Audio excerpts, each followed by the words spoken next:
So I just published my first miniature game called Contact Xenos. So the story for this game is it's a sci-fi future setting, and there's a company called Nile Corporation. So Nile Corp provides everything every colonist needs across the galaxy. They provide food, medicine, logistics, construction, security, just everything a colonist can need. Part of the way that Nile Corp became such a big powerhouse corporation is they invented portal technology. So instead of having to actually ship stuff across the galaxy, they could just teleport it there in an instant.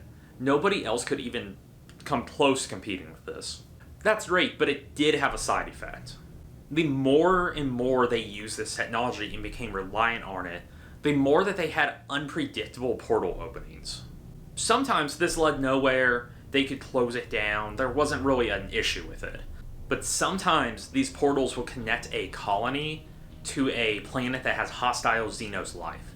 This is referred to as a Contact Xenos event. And that's where you come in. You work for the Division of Colonial Safety and Preservation, simply referred to as Division. And your main job is to respond to these Contact Xenos events. So as a member of Division, you go in, you eliminate all the Xenos, and you close all the portals to keep more from coming through. And you also make sure the public never learns about these and the dangers of the technology that they're so reliant on. So for gameplay, this game is miniature agnostic, meaning that you're not tied to one miniature line, you can use basically whatever you want. On the human side, you'll need 4 human-looking miniatures, and then for the alien side, you can kind of use whatever you want. Basically, as long as it looks otherworldly, you're good. It can be more xenomorphy, more robotic, more Lovecraftian, basically something along the Tyranids would be fine, kind of whatever miniatures fit that theme. And if you don't have enough miniatures, I do have like printable cutout tokens that come with it as a printable PDF, just so you can use them as a placeholder while you kind of build out your miniature collection. So another big aspect of this is it's roguelike, which is a term that comes from video games. So if you're not familiar with that term, how it plays out here is that the 4 human players will pick out basically a class for each one. And they have standard gear and abilities that they start off with. It always starts the same for them. But then as the game progresses, you'll have over 70 pieces of equipment that you'll be rolling from, and you'll get those as random upgrades, or at least choices of upgrades. So between the different abilities of the 10 different classes and over 70 pieces of equipment, it will be completely different combinations every time you play. That means you'll never be able to replicate the same strategy over and over. You'll really have to work with on the fly what equipment you get with what classes you have.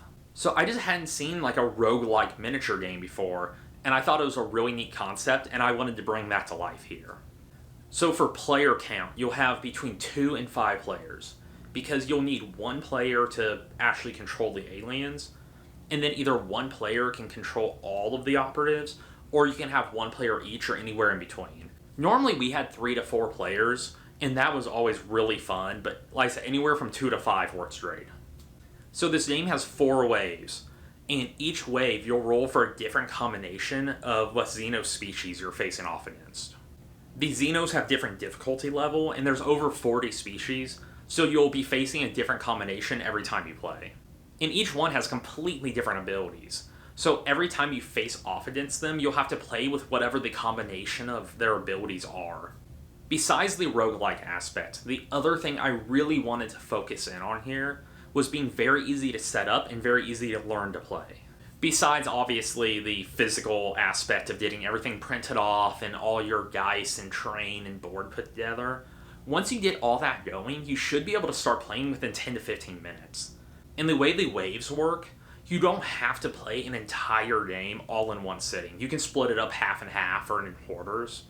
So that means, kind of depending on how much time you have to play, you can really make it fit that time span. And because it's so easy to start playing, it won't feel like a chore if you want to stop playing and just play 1 or 2 waves next time you and your friends all get together. So a brief overview of the actual what you're trying to do in the game is that every game there'll be a couple Xenos on the board, your division agents, and 4 investigation markers. So 2 of these will be random events, and 2 of them will be the actual portals you're trying to shut down. So each round, more Xenos will be coming through the portals until you get there and actually get them shut down. And every division agent on their turn is allotted 3 actions to do stuff like move, close portals, shoot, fight, change equipment. There's going to be a cheat sheet that tells you everything you can do. So for those agents, part of the tactic of this game is you don't want to just rush in and be careless and get yourself killed trying to get to the portals. But if you sit there and wait too long, the horde of aliens you're facing is just going to grow and grow and grow. So you don't want to wait forever either. So you're trying to carefully move forward as fast as you can while staying alive. So each wave, there'll be a limited number of those different specialty Xenos species, but there's an unlimited number of razors. So what razors are they're highly aggressive, they're very dangerous, but are pretty squishy, but there'll just be an endless amount of those coming at you.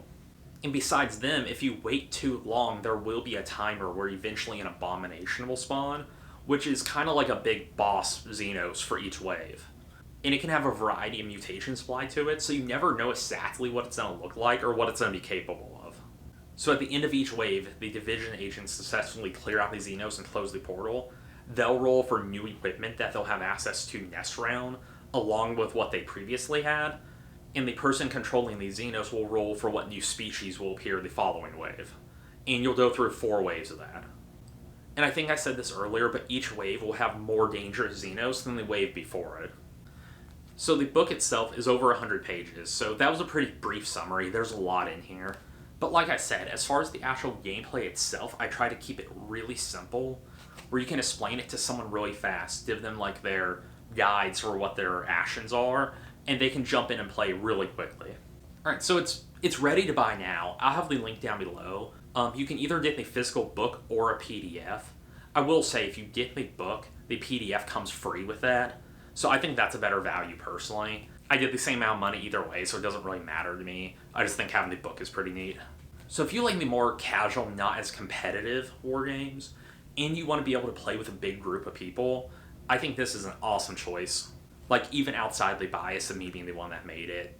So if anyone's actually interested in how to make a game, I'm going to have a video coming out, I want to say relatively soon, but might be a few weeks from now, of the actual process I went through to make this, kind of the step-by-step. So if you're interested in that, make sure to subscribe. Thank you for watching.